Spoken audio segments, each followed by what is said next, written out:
혹시 건물 천장에 달린 이 장치가 우리를 어떻게 지켜주는지 궁금했던 적 없으세요?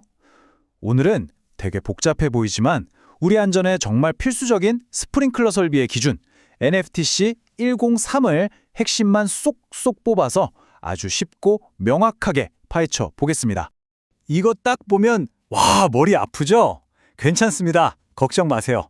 오늘 제가 이 복잡한 지도를 나침판 삼아서 각 부분의 핵심만 딱딱 짚어드릴 거예요. 이걸 다 보고 나면 전체 그림이 머릿속에 명확하게 그려질 겁니다. 저만 믿고 따라오세요. 자, 오늘 우리가 함께 탐험할 경로입니다. 첫 번째, 기본 용어부터 익히고요. 다음으로 시스템의 심장인 수원과 펌프, 그리고 장소별 맞춤 시스템을 알아볼 겁니다. 마지막으로 물이 흐르는 길인 배관과 헤드, 그리고 시스템의 두뇌까지 차근차근 살펴보겠습니다. 자, 그럼 첫 번째, 용어부터 시작해 볼게요. 모든 공부의 시작은 단어 외우기잖아요? 똑같습니다. 이 용어들을 알아야 앞으로 제가 드리는 설명이 귀에 쏙쏙 들어올 거예요. 마인드맵에서 용어의 정의라고 된 부분, 바로 여긴데요. 여기서 딱 두 가지만 먼저 기억하고 가실게요. 다른 건 몰라도 이건 꼭 알아야 합니다. 바로 펌프랑 헤드요. 가압송수 장치, 말이 좀 어렵죠? 그냥 펌프라고 생각하시면 돼요. 이게 바로 스프링클러 시스템의 심장입니다. 심장. 불이 나면 엄청난 압력으로 물을 쫙 보내줘야 하거든요. 보통은 주력 선수인 주펌프, 평소에 압력을 관리하는 충압펌프, 그리고 만약을 대비한 후보 선수, 예비 펌프가 한 팀으로 움직입니다. 그리고 헤드는 뭐냐? 화재 현장에 제일 먼저 출동하는 소방관 같은 존재예요. 뜨거운 열을 감지해서 직접 물을 뿌리는 역할을 하죠. 평소엔 꽉 닫혀 있다가 불나면 펑 터지는 폐쇄형이 대부분이고요. 아주 특수한 곳에서는 항상 열려있는 개방형을 쓰기도 합니다. 자, 용어를 알았으니까 이제 진짜 중요한 걸로 넘어가 보죠. 두 번째 섹션입니다. 심장 펌프가 있으려면 뭐가 있어야겠어요? 그렇죠. 피가 있어야죠. 스프링클러에겐 그게 바로 물입니다. 시스템의 생명수, 수원과 펌프에 대해 알아보겠습니다. 마인드맵 다시 한번 볼까요? 여기 수원하고 가압송수 장치 부분, 이 두 개가 없으면 솔직히 스프링클러는 그냥 천장 장식이죠. 아무 쓸모 없어요. 그래서 이 둘의 기준이 아주 중요하고 또 까다롭습니다. 법에서는 아주 구체적으로 정해놨어요. 최소한 이만큼의 물은 항상 가지고 있어라 하고요. 계산은 기준 헤드 개수에 1.6세제곱미터를 곱하는 건데 중요한 건 충분한 양을 항상 확보해야 한다는 거죠. 특히 옥상에는 전체 양의 3분의 1 이상을 따로 저장해 두어야 합니다. 자, 물은 충분히 있어요. 그럼 이제 이 물을 쏴주는 펌프, 얼마나 세야 할까요? 무작정 세기만 하면 될까요? 절대 아닙니다. 여기서 아주 중요한 숫자가 하나 나와요. 바로 140%. 이 140%가 대체 뭐냐? 최절 압력이라는 건데 쉽게 말해서 펌프가 최대로 낼 수 있는 힘이 정격 압력의 1.4배를 넘으면 안 된다는 거예요. 아니 왜요? 세면 좋은 거 아니에요? 생각할 수 있는데 만약에 압력이 너무 세면 불 끄다가 배관이 터져버리는 진짜 최악의 상황이 생길 수 있거든요. 그러니까 강력하되 안정적이어야 한다. 이게 핵심인 거죠. 좋습니다. 세 번째 섹션이에요. 생각해보면 건물마다 다 다르잖아요. 사무실도 있고 주차장도 있고 그래서 스프링클러도 장소에 맞게 종류가 다 다릅니다. 아니 그냥 하나로 통일하면 편하지 않나? 왜 이렇게 복잡하게 여러 종류가 있을까요? 예를 들어 볼게요. 한겨울에 텅 빈 지하 주차장 막 영하로 떨어지는 곳에 그냥 일반 스프링클러를 설치하면 어떻게 될까요? 배관 안에 물이 꽁꽁 얼어 터져버리겠죠? 자, 이 표를 보시면 한눈에 이해가 되실 거예요. 제일 흔한 게 습식.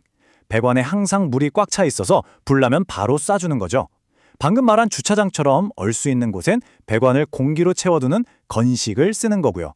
또 물 때문에 피해가 더 커질 수 있는 곳, 예를 들면 컴퓨터 서버실 같은 곳이 있잖아요. 그런 데는 감지기도 울리고 헤드도 터져야만 물이 나오는 준비 작동식을 씁니다. 일제살수식은 이건 좀 특이한데 화학공장처럼 한번 불 나면 끝장인 곳에 그냥 지역 전체를 물바다로 만들어버리는 방식이에요. 이 준비작동식이 진짜 똑똑한 게 이중 안전장치가 있는 거예요. 감지기가 실수로 울렸다고 물이 쏟아지는 게 아니에요. 자, 보세요. 1단계. 감지기가 불인가? 하고 신호를 보내요. 그러면 밸브가 열리면서 배관에 물이 쫙 채워져요. 하지만 아직 물이 나오진 않아요. 그리고 2단계. 진짜 불의 뜨거운 열 때문에 헤드가 펑 하고 터져야 바로 그 헤드에서만 물이 나오는 겁니다. 어때요? 되게 스마트하죠? 자, 이제 거의 다 왔습니다. 다음은 물이 실제로 지나가는 길, 바로 시스템의 혈관과도 같은 배관과 헤드에 대한 이야기입니다. 마인드맵에서 배관 및 헤드 쪽을 한번 보시죠. 펌프가 아무리 좋아도 이 배관이랑 헤드가 제대로 설치 안 되면 다 헛수고잖아요? 그래서 배관 재질부터 헤드를 몇 미터 간격으로 설치해야 하는지까지 아주 꼼꼼하게 다 정해져 있습니다. 특히 이 헤드 간격이 진짜 중요해요. 너무 멀면 불이 있는데 물이 안 닿는 사각지대가 생기고요. 반대로 너무 가까우면 한쪽에서 나온 물 때문에 옆에 있는 헤드가 불 꺼졌나? 하고 착각해서 안 터질 수가 있거든요. 그래서 보시는 것처럼 장소의 위험도나 건물 구조에 따라 간격을 다르게 적용하는 겁니다. 자, 드디어 마지막 섹션입니다. 지금까지 심장, 혈액, 혈관을 봤다면 이제는 이 모든 걸 컨트롤하는 두뇌와 그 외에 꼭 필요한 장비들을 살펴볼 차례예요. 제어반, 이게 바로 시스템의 두뇌인데요. 근데 이 두뇌를 두 개로 나눠요. 하나는 시스템이 잘 있나 하고 감시하는 감시 제어반, 다른 하나는 펌프에 전기를 보내주는 동력 제어반. 이렇게 역할을 나눠서 한쪽이 고장나도 다른 쪽은 멀쩡하게 돌아가도록 안정성을 확 높인 거죠. 생각해보세요. 불이 나면 제일 먼저 뭐가 끊어질까요? 전기죠. 정전. 그때 스프링클러가 멈추면 끔찍하잖아요. 그래서 법으로 정해놨습니다. 자가발전기든 배터리든 비상전원을 무조건 설치해서 정전이 돼도 최소 20분은 버텨야 한다! 라고요. 자, 그 외에도 몇 가지 중요한 것들이 더 있어요. 소방차가 와서 물을 추가로 넣어줄 수 있는 연결구, 송수구가 있어야 하고요. 또 화재가 났다고 시끄럽게 알려줘서 사람들 대피시키는 음향장치도 필요하죠. 그리고 이건 좀 생소할 수 있는데 드렌처 살비라고 해서 건물 밖에서 난 불이 창문 같은 곳으로 옮겨붙지 못하게 물로 커튼을 쳐주는 설비도 있습니다. 이런 것들이 다 합쳐져야 비로소 하나의 완벽한 시스템이 되는 거예요.